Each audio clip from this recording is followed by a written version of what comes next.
Sejarah pemerintahan otoriter Orde Baru yang dipimpin Presiden Soeharto dari tahun 1966 hingga 1998 diwarnai banyak kisah pembungkaman terhadap pihak-pihak yang dianggap kritis terhadap kebijakan pemerintah.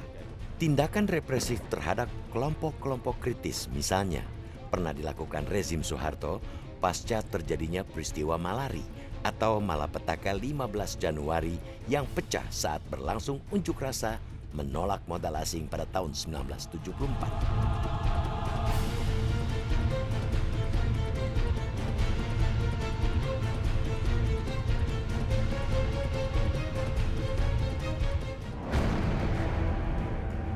Peristiwa Malari yang pecah pada tanggal 15 Januari 1974 sebenarnya bukanlah aksi protes pertama terhadap pemerintahan Orde Baru.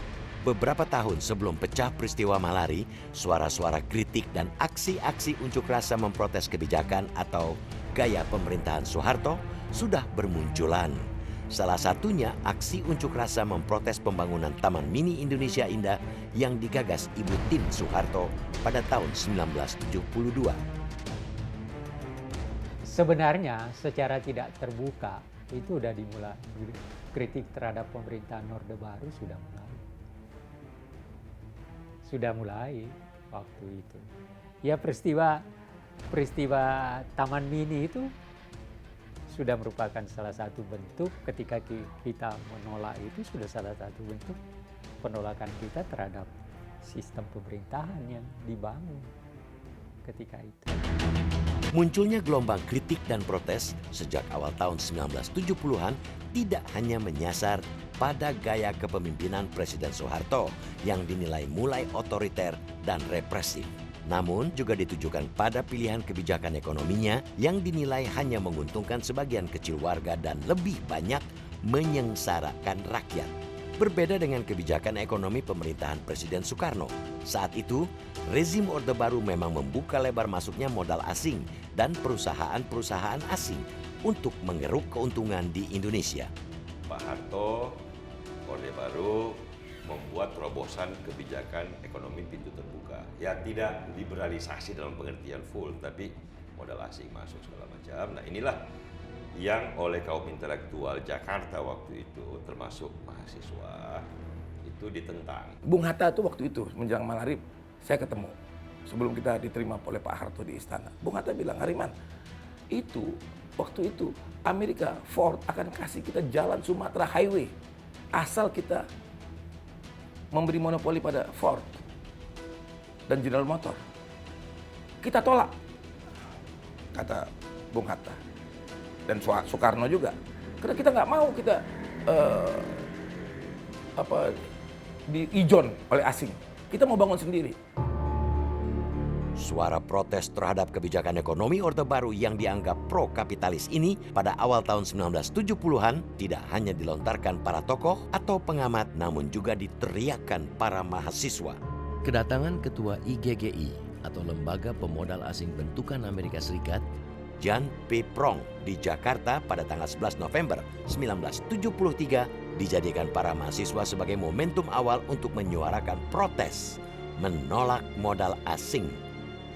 Kita melihat waktu zaman saya ditinggalkan warisan mengenai mulai ada efek-efek negatif dari strategi pembangunan yang dilakukan oleh pemerintahan Soeharto waktu itu.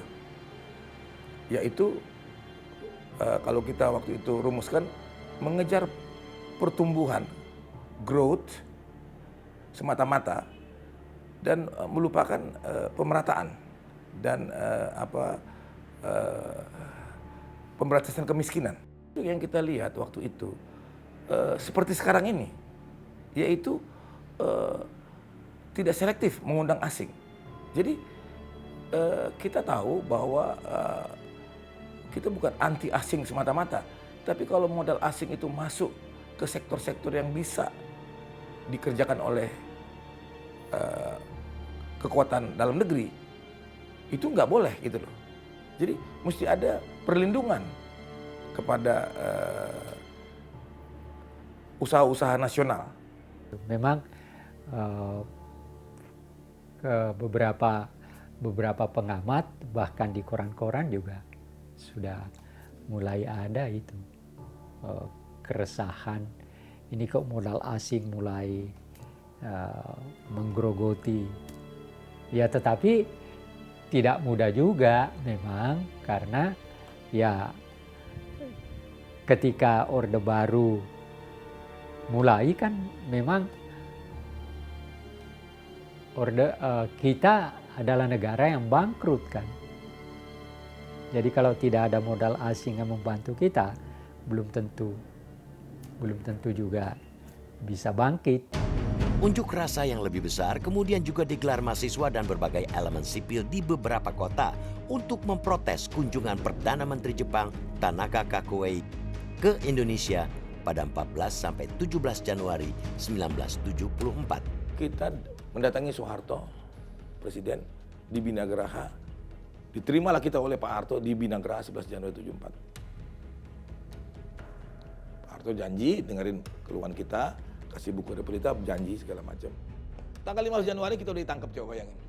Jadi waktu Perdana Menteri Jepang datang, kita pakai itu untuk mengatakan kepada Jepang, kita udah kritik pemerintah kita, tapi kepada pemerintah Jepang bahwa kamu itu jangan datang ke Indonesia ini hanya nggak nyedot kekayaan kita saja gitu loh. Kamu mesti punya tanggung jawab juga untuk mengembangkan apa yang istilah kalau sekarang ini transfer teknologi, transfer modal gitu loh. Jadi Indonesianisasi sekian tahun serahkan kepada Indonesia. Kalau kita lihat, para mahasiswa dan kaum intelektual saat itu keliru. Karena pada saat itu sebenarnya ekonomi Indonesia masih kecil. Dan penetrasi modal asing itu amat sangat kecil dibandingkan misalnya dengan Singapura, Malaysia, Thailand. Jadi apalagi sasarannya Jepang. Kalau kita lihat komposisi modal asing waktu itu kan sebenarnya Amerika jauh lebih besar. Tetapi kan di hutan, Freeport kan modal asing pertama dalam zaman Orde Baru yang besar. Sebenarnya pada saat itu kalau mau ekonomi bagus bukan anti modal asing, tetapi pro lebih banyak lagi investasi dari berbagai perusahaan-perusahaan besar yang penting secara global supaya kita bisa belajar, kita bisa dapat uang masuk, kita bisa belajar manajemen, kita bisa belajar adaptasi teknologi. Semula, aksi unjuk rasa untuk memprotes campur tangan Jepang dalam ekonomi Indonesia pada tanggal 14 Januari 1974 hendak digelar di Bandara Halim Perdana Kusuma bertepatan dengan kedatangan Menteri Jepang Tanaka Kakuei. Namun, rencana ini gagal karena aparat keamanan memblokir semua jalan ke bandara. Massa pun kemudian mengalihkan aksi unjuk rasa di kawasan Jakarta Pusat. Di tengah unjuk rasa menolak kunjungan Tanaka Kakuei, kerusuhan pecah di Jakarta. Pada tanggal 15 Januari 1974, saat sebagian besar mahasiswa tengah berdiskusi di kampus Universitas Trisakti Jakarta, tiba-tiba beredar informasi telah terjadi kerusuhan massa di kawasan Jakarta Pusat. Dalam kerusuhan ini, sejumlah fasilitas umum dan bangunan toko antara lain di kawasan Pertokoan Senen, Jakarta Pusat dan Roxy Jakarta Barat dirusak dan sebagian dibakar massa. Aksi perusakan dan pembakaran ini juga disertai aksi penjarahan. Saya masih ingat ketika iring-iringan massa itu lewat dengan teriakan-teriakan yang menyeramkan.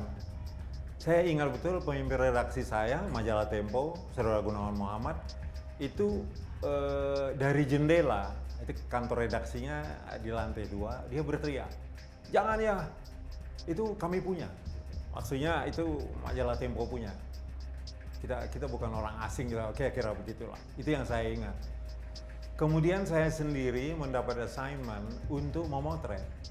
Lantas ada 2-3 tentara yang menggunakan pakaian resmi mendatangi saya, meminta film saya. Ya, saya serahkan. Tidak ada alasan untuk tidak menyerahkan, karena bagaimanapun tidak bakal bisa dimuat.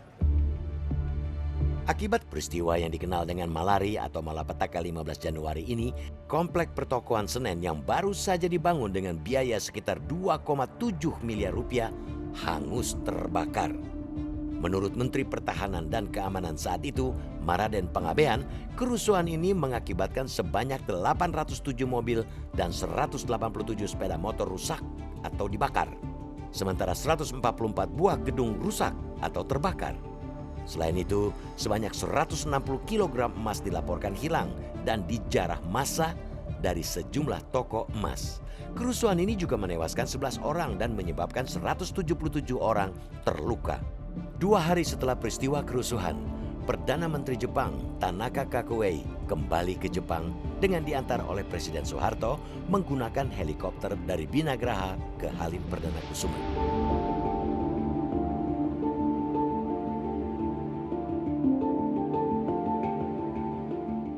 Ada Pak Harto di tengah, ada Jenderal Sumitro dan kaum mahasiswa. Itu permukaannya, itu pertarungan kekuasaannya. Tapi kan pertarungan kekuasaan selalu terjadi. Apapun sebab-sebabnya, sepanjang sejarah, sebabnya ganti-ganti, pertarungannya jalan terus. Nah, pada tahun 74, sebabnya adalah ekonomi.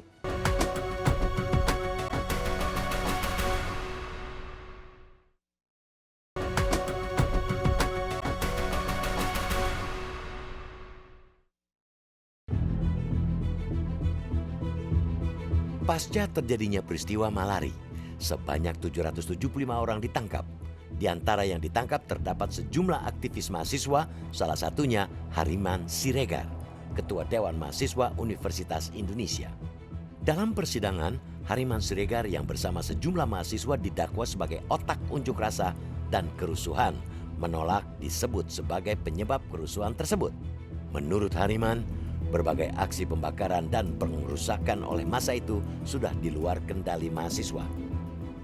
Hingga kini, banyak kalangan masih mempertanyakan siapa dalang dibalik peristiwa kerusuhan Malari. Setelah sempat ditahan dan menjalani persidangan, Hariman Siregar dan kelompok mahasiswa lain juga tidak terbukti berperan dalam peristiwa kerusuhan tersebut. Hariman Siregar adalah tokoh mahasiswa, dia yang ikut melakukan demonstrasi, memimpin demonstrasi dan juga berpidato mengerahkan mahasiswa gitu. Dan itu dianggap yang mengganggu stabilitas pada saat itu, sehingga Hariman pun juga diadili dan dipenjarakan. Sejumlah analisis menyatakan peristiwa Malari merupakan peristiwa yang direkayasa dan disetting oleh salah satu dari 2 kelompok militer yang tengah bersaing memperebutkan pengaruh, yakni Kepala Opsus yang juga aspri Presiden Ali Murtopo dengan Pangkop Kamtib Jenderal Sumitro yang keduanya diduga sama-sama ingin menguasai gerakan mahasiswa. Pasca peristiwa Malari, sejumlah pegiat Gerakan Usaha Pembaharuan Pendidikan Islam atau GUPI, organisasi massa bentukan Ali Murtopo, ditangkap aparat keamanan karena dituduh terlibat dalam kerusuhan Malari. Jadi waktu kita demo itu GUPI itu adalah gerakan ormas Islam yang ex DITI yang oleh Pak Ali Murtopo Sudirman ini dibina lah istilahnya waktu itu, dibina sebagai kekuatan untuk pemilu tahun 71. Dan itu rupanya mereka juga nggak puas karena mereka dijanjikan duduk di kabinet, ternyata 73 sampai 73 74 tuh nggak dapat tempat juga gitu loh. Jadi waktu kejadian itu ya mereka ikutlah, karena saya ketemu sama mereka tokoh-tokohnya yang di penjara, yang ditahan. Tapi kalau saya tanya juga mereka bilang ya kita sih mendukung mahasiswa. Saat itu gerakan mahasiswa ini cukup intensif dan Sumitro ikut juga menghadiri berbagai demonstrasi, berbagai seminar yang dilakukan oleh di kampus-kampus. Ali Murtopo itu juga membina orang-orang yang dulu terlibat DITI, dan menurut tuduhan Jenderal Sumitro, Ali Murtopo lah yang meminta kepada beberapa orang untuk melakukan berbagai tindakan pembakaran, misalnya di Senen dan lain-lain gitu. Di sisi yang lain, Ali Murtopo pun juga menuduh Sumitro dengan dokumen yang disebut dengan dokumen Ramadi itu, mengatakan bahwa Sumitro itu merencanakan akan melakukan kudeta gitu. Versi yang menyebutkan peristiwa Malari dipicu perselisihan Ali Murtopo dan Sumitro hanyalah satu dari banyak versi yang beredar terkait pemicu peristiwa kerusuhan ini. Salah satu versi lain misalnya menyebut Peristiwa Malari murni terjadi karena dinamika yang terjadi di lapangan saat mahasiswa berunjuk rasa memprotes masuknya modal asing yang berlebihan, terutama dari Jepang. Yang punya kekuatan politik Pak Harto, Ali Murtopo, CSIS, ada Pak Harto di tengah, ada Jenderal Sumitro dan kaum mahasiswa. Itu permukaannya, itu pertarungan kekuasaannya. Tapi kan pertarungan kekuasaan selalu terjadi. Apapun sebab-sebabnya, sepanjang sejarah, sebabnya ganti-ganti, pertarungannya jalan terus. Nah, pada tahun 74, sebabnya adalah ekonomi. Pemikiran ekonomi yang terbuka dan tertutup, yang nasionalis dan yang lebih, ya kita bisa bilang globalis.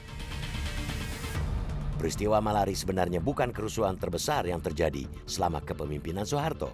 Namun, meski bukan yang terburuk, dampak peristiwa itu sangat besar karena menentukan watak represif rezim Orde Baru yang dipimpin Soeharto.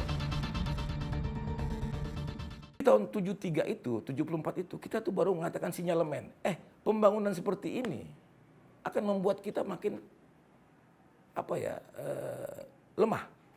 Karena kita tergantung pada modal asing.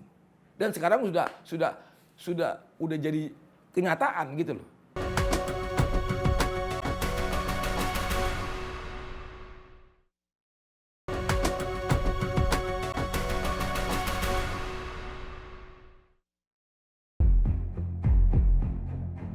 Peristiwa Malari yang terjadi pada tahun ke-7 pemerintahan Presiden Soeharto tercatat dalam sejarah sebagai gelombang besar pertama penolakan terhadap beberapa kebijakan pemerintahannya.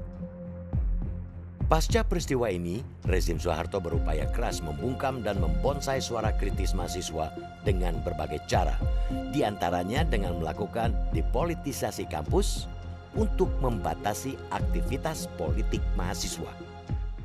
Iya, setelah itu mereka bilang nggak boleh lagi ada politik di kampus. Itulah NKKBKK itu dalam bahasa mereka transpolitisasi. Jadi itu kayak Trans-Siberia. Jadi politik hanya boleh lewat kampus tapi nggak boleh stop. Jadi trans, melalui kampus.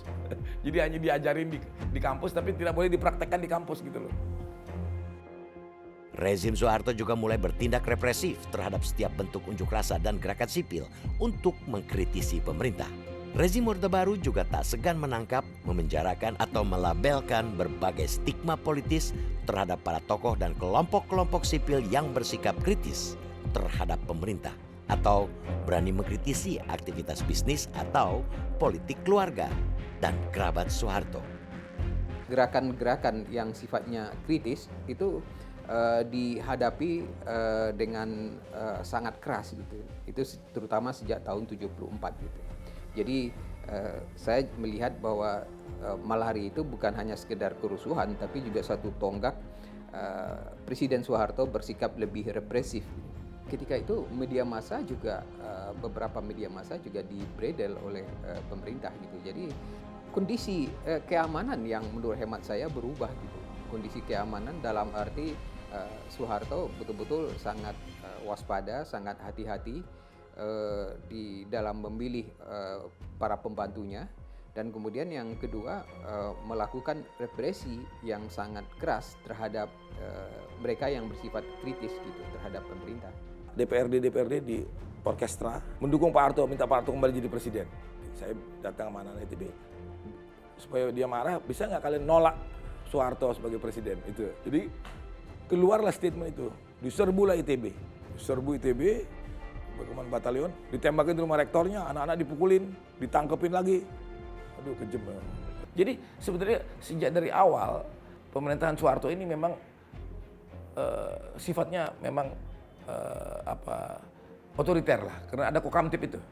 Karena Kokamtib itu sebenarnya satu badan yang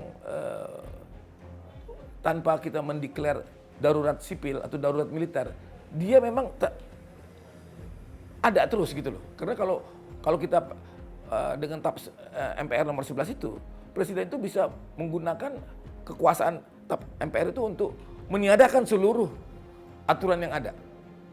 Jadi begitu kita pakai nama Kokamtib itu semua stop. Dengan berbagai represi politik ini, Pemerintahan Orde Baru berjalan nyaris tanpa mendapat kontrol yang berarti, baik dari parlemen atau kelompok-kelompok sipil.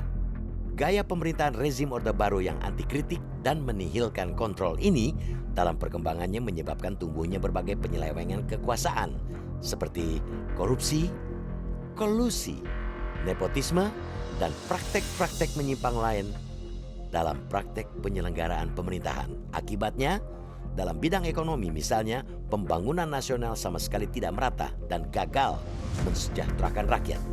Sistem penguasaan negara dalam ekonomi, di mana negara ini waktu itu adalah tentara-tentara yang menjadi entrepreneur di dalam urusan negara, ya Ibnu Sutowo contoh terbaik, ya maka KKN jadi sistematis. Itulah kerugian Malarit terbesar. Sebagai sebuah peristiwa sejarah yang berimplikasi luas, selama kekuasaan rezim Orde Baru, peristiwa Malarit tidak pernah diinvestigasi secara serius. Akibatnya, fakta-fakta, penyebab, dan pihak-pihak yang bertanggung jawab atas terjadinya insiden ini tidak pernah terkuak tuntas. Kondisi ini menyebabkan bangsa Indonesia kehilangan kesempatan untuk bisa bercermin dan belajar dari sejarah yang akurat dan benar. Tak aneh, bangsa ini kerap terjatuh dan melakukan berbagai kesalahan yang sama berulang-ulang. Di tahun 73 itu, 74 itu, kita tuh baru mengatakan sinyalemen. Pembangunan seperti ini akan membuat kita makin lemah. Karena kita tergantung pada modal asing. Dan sekarang sudah jadi kenyataan gitu loh. Sinyalemen itu. Sekarang ini kan sekarang orang bicara politik identitas. Jadi kalau kita nggak ada kalau kita nggak mempunyai kehidupan yang bersama, keadilan, nggak akan bisa kita buat identitas Indonesia gitu. Yang ada identitas kamu kaya, saya miskin, kamu orang kota, saya orang, kamu agamanya. Jadi keluar. Tapi kalau kita sama ini, enggak, kita ini orang Indonesia gitu.